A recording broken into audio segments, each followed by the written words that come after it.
Okay, so this is my kind of official first video, but as you can see, I'm in my car, of course.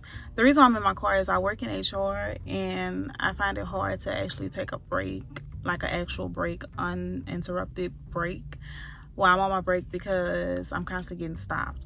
But anyways, I've been doing a lot of screening today and I thought I should do a video that'll kind of hopefully, help people when they're applying for positions.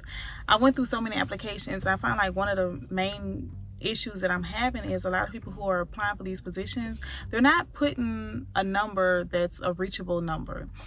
If you know that you're a person who constantly, is unable to pay your bill or whatever issues you're having, make sure you put in two numbers on your application. That way it's two different ways that you can be contacted in the event that your phone is not working.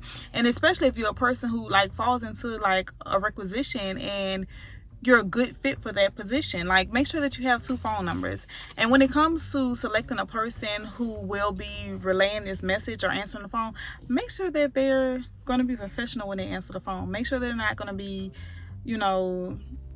answering the phone all hostile and ghetto or whatever.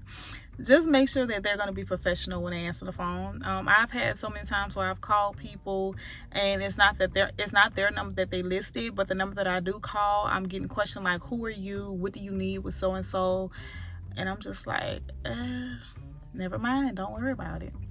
Like it's a bad first impression, especially if that person is representing you, like it's a representation of you in that moment. So just make sure that if you have somebody else's number that you're using, which I understand, like things do happen, we all go through stuff, but just make sure that you're having somebody who's going to answer the phone in a professional manner and relay the message to you.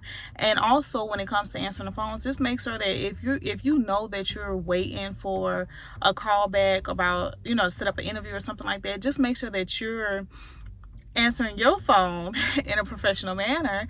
And also just make sure that you set up a voicemail.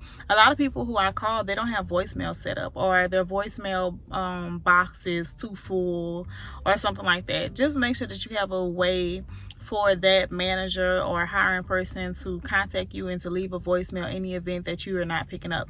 And then if you don't pick up, make sure that you're calling back in a reasonable time frame. Like, don't wait 2 days to call back. Their position has been filled. Like, don't do that. Call back within the next hour or so, just as soon as possible. As soon as you see that missed call, make sure that you're returning that call. When y'all are filling out these applications and you're putting your reason for termination or the reason why things didn't work out at your other job, please, y'all, stop going into so much details. I've read some interesting reasons for leaving a job or being terminated. You don't have to go into all those details about that. Keep it simple. Like, keep it simple. Like, reasons for leaving one job for the next, no matter what it is. If it's because you didn't like the hours, put better career opportunities. If you quit because you had some stuff going on or whatever the reason is, put resigned.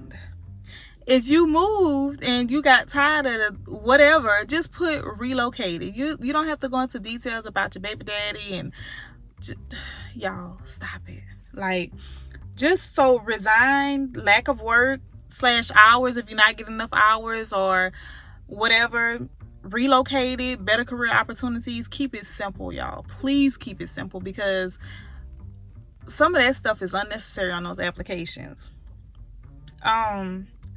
When you come for the actual interview, come dressed in a professional manner. No matter what job you're going for, you still need to dress, a certain way. When you're dressed presentable, just clean, neat, and presentable. Please. No flip-flops, no sweatpants, no tights, like no tight dresses, no tennis shoes. Well, we're not gonna say no tennis shoes, but for females, don't come and dress a tight dress and some tennis shoes for a job interview. That does not look good. First impressions mean a lot. Just make sure that, like whenever you fill out these applications, that you're putting the right information, that you're looking at what you're actually filling out. A lot of people are clicking off on the wrong boxes, just not taking their time. Some of them are saying they're 18, but on the application they click that they're not 18. Some people have that they're still in high school, when, like, I know that you're not in high school, but you're not taking the time to actually fill out the application. Just make sure that you're taking the time to fill out these online applications and follow up with the application.